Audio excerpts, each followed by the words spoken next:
নমস্কাৰ বন্ধুসকল sweet Hazarika YouTube চেনেললৈ আপোনালোকক পুনৰ এবাৰ স্বাগতম জনাইছো আশা কৰো আপোনালোকে মোৰ আগৰ 7 নম্বৰ এপিসোডটো চাইছে আগৰ এপিসোডত মই ফিল্টাৰৰ বিষয়ে আলোচনা কৰিছিলো আজিও মই ফিল্টাৰৰ এটা বিশেষ টেকনিকৰ বিষয়ে আলোচনা কৰিম আপোনালোকে মোৰ ইয়াৰ যিখন শীট দেখিছে শীটখনত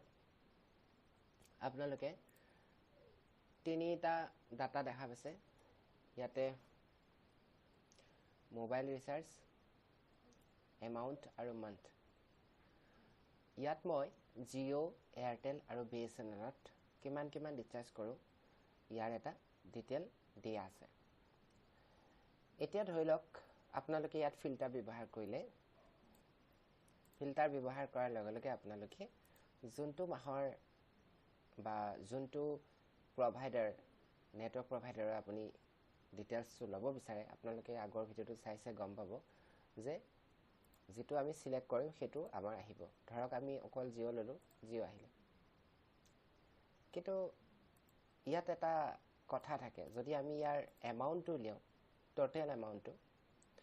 ধৰক আপোনাৰ 20 কলমত যিখিনি এমাউন্ট আছে এই এমাউন্টখিনি যদি আমি কৰো আমি যদি সাম লিখো তেতিয়া কি হ'ব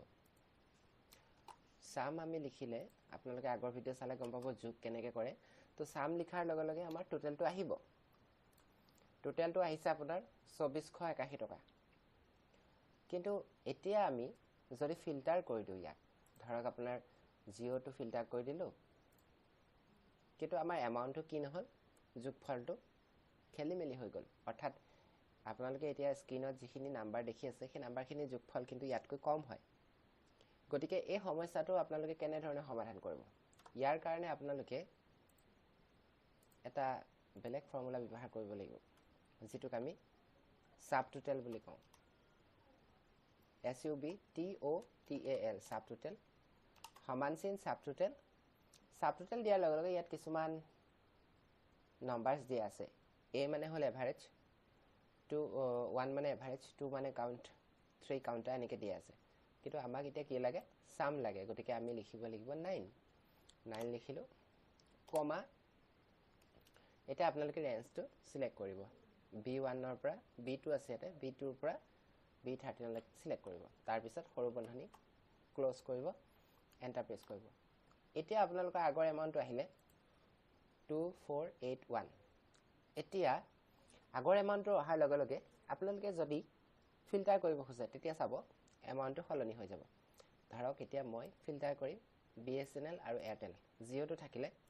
গতিকে জিওত মই কিমান ৰিচাৰ্জ কৰিছো 4টা মাহত হেতু আপোনাৰ উলাই গৈছে অৰ্থাৎ ইয়াত যেটো আমাৰ টোটাল ক্যালকুলেশন হেতু আমাৰ সলনি হৈ আছে অৰ্থাৎ সাবটোটাল ব্যৱহাৰ কৰিলে আমি এক্সেল খনত আমাৰ যেটো টোটাল ভ্যালু হয় হেতু আমি সলনি হৈ থাকিব যেটো দেখুৱাই থাকিব সেই এমাউন্টটো যিমানখিনি আমি ভিজিবল সেল থাকে সেই ভিজিবল সেল বিলাকৰ এডিশনটো হে দেখুৱাব অৰ্থাৎ ভিজিবল বা দেখি থকা সেল কেটাৰ যোগফলটো হে দেখুৱাব সেই কাৰণে আমি এনেকুৱা ক্ষেত্ৰত সাবটোটাল ব্যৱহাৰ কৰিব লাগে আগৰ আপোনালোকে ভিডিওটো চাই বুজি পালে যে এটোটা কিমান দৰকাৰী ফৰ্মুলা হয় বহু ক্ষেত্ৰত আমি কি কৰো আমি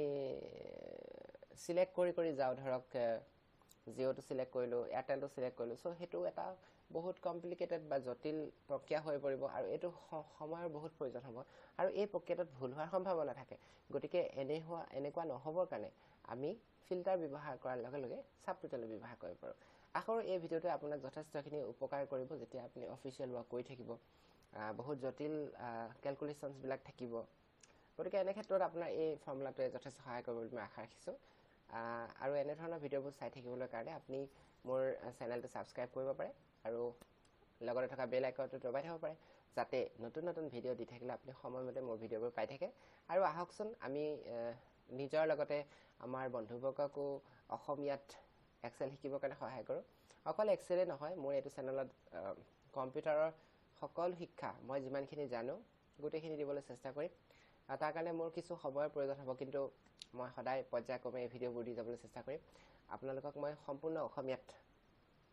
কৈ যাম যাতে আপোনালোকে বুজি পোৱাত সুবিধা হয় আৰু সকলোৱে অতি সহজ সৰলভাৱে বুজি পায় ধন্যবাদ পুনৰ লগ পোৱাৰ প্ৰতিশ্ৰুতিৰে আজিলৈ তেন্তে আহোঁ